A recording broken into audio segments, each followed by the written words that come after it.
Hey all, Ron here from Military Images Magazine with a new episode of Life on the Civil War Research Trail. I often tell stories and share information about people pictured in photographs. I believe there's a real power to looking into the eyes of someone long gone and then learning about their actions during a critical time in the history of the United States and the world. I don't often talk about the men and women behind the lens. These intrepid individuals worked at the intersection of art, of technology, science, and business to produce incredible photographs during the earliest days of the medium.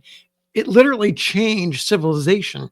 It's easy to divide the human experience into the pre photography era and then the photography era. Those photographers who operated cameras during the Civil War were part of the first generation of humans to be able to record their likenesses for all time, using the sun and chemicals to create a true picture of a person without the intervention of an artist or a sculptor to interpret the individual's features and expressions. Though the talents of fine artists working in oil, paint, marble, and other mediums will always be needed. We want to hear from artists. The photographic portrait stands alone as a unique visual record of a person. So let's meet one of those photographers. He's pictured here. He's a young man who went up against the top photographers of the day in Washington, D.C. Mathew Brady, Alexander Gardner, Timothy O'Sullivan, and others. His name is John Wallen Holyland. He was born in New Jersey to English immigrants.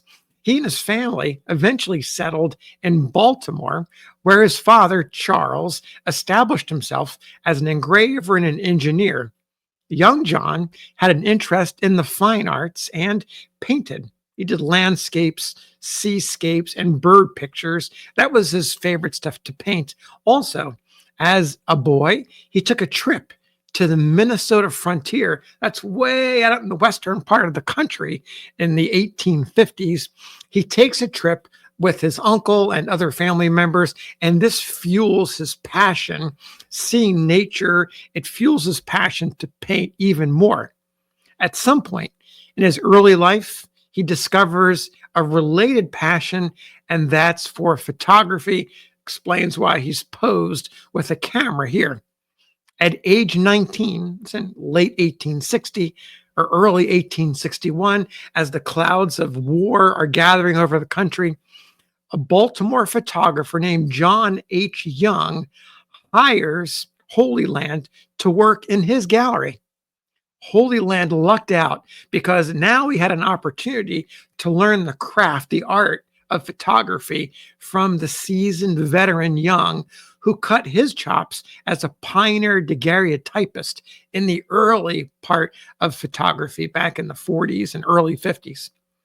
There can be no doubt that Holyland's first experiences as a photographer had to include taking portraits of soldiers who showed up at Young's gallery, or he was observing as Young made photographs of soldiers, those soldiers keeping a watchful eye on the Southern friendly population of Baltimore, or these soldiers were passing through the city on their way to Washington and other locations in the South.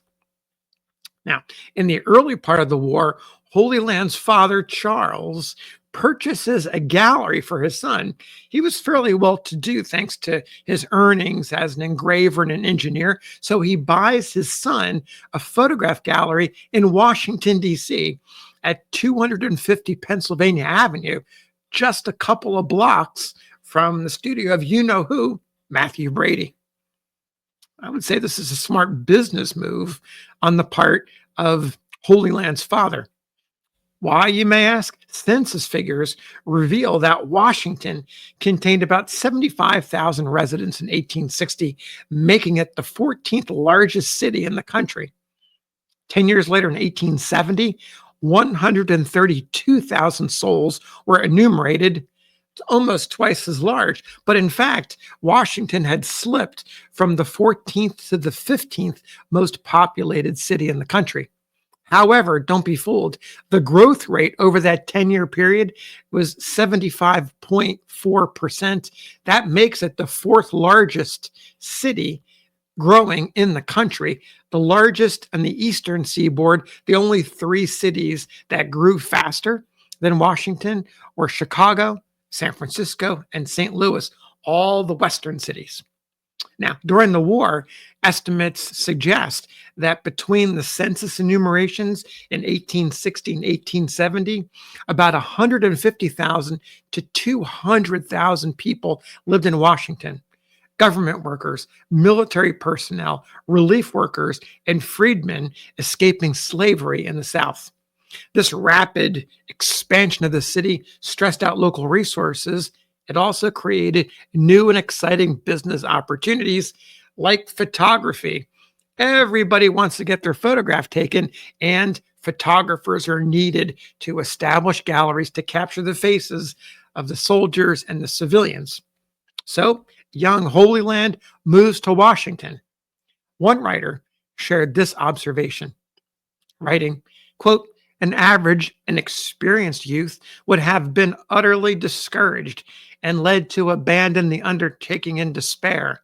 But the difficulties to be surmounted served to give new zest to his pursuits of the requisite knowledge to constitute him a skillful artist." End quote. Then the biographer continues, quote, "Through the day and far into the night, he experimented and toiled until at last success crowned his efforts." End quote. So let's take a look at an example of Holy Land's work. See the photograph here. This is Sergeant John William Ogden, life dates 1839 to 1903, of the 13th New Jersey Infantry. Ogden suffered a wound in the face to his left cheek during the May 1863 Battle of Chancellorsville. The injury, along with a diagnosis of chronic rheumatism and back pain, ended in a transfer to the Veteran Reserve Corps for the rest of the war. Here he stands in Holy Land's Pennsylvania Avenue Gallery in uniform with his sergeant's chevrons. Check out the table and the balustrade behind Ogden. These props are visible in many of Holy Land's portraits from the Civil War period. So is that painted backdrop behind Ogden. You might title the backdrop War and Peace. Now check it out. There's a wide river that's twisting its way to distant mountains, and that divides the canvas into two distinct sections. On one side, our left, you can see the stars and stripes floating over tents that spread to the very edge of the banks of the great waterway. There's a field cannon in the foreground. It's aimed at a target somewhere outside the visible area. Now, look at the right side. It's a bucolic, a pastoral scene nestled in a landscape. There's a building there, and it's surrounded by shrubs and trees. In the foreground, you can see, or in the middle ground, there's a sailboat with the sail gently outstretched.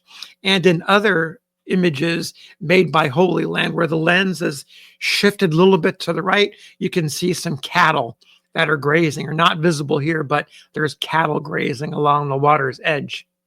Now, I suspect Holy Land, as we know, he's an artist. I suspect that he actually painted this backdrop. I don't know it for certain, but that's my hunch.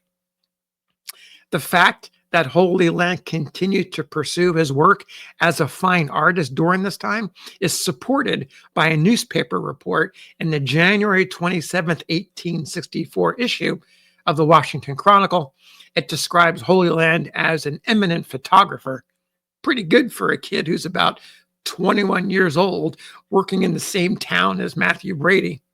That same report describes an oil portrait of President Abraham Lincoln painted by Holy Land. It's a full-length view of Lincoln, picturing him leaning against a marble column, holding a scroll of paper inscribed Proclamation of Emancipation. Keep in mind, coming out in 1864, the Emancipation comes out a year before. So the painting was made about a year after the Emancipation Proclamation went into effect. According to this newspaper article, the president did not sit for this picture, but the painting has been executed from observations made on various occasions, and it is from this fact that much of its care and grace is derived. Now, the whereabouts of the painting, I haven't been able to find it, but Holy Land did us a favor. He made a photograph of it, and here it is. Check it out. You can see the president with his arm leaning against a column. Above that column is a Grecian urn. There is a piece of paper, a scroll. I can't read what's on it, but it must say Emancipation Proclamation, as the newspaper article suggested. So we have this image of Lincoln, and I believe it was painted and distributed by Holy Land. Now, Holy Land is also a detail and a footnote, really, in history connected to the assassination of President Lincoln about a year after he painted the portrait.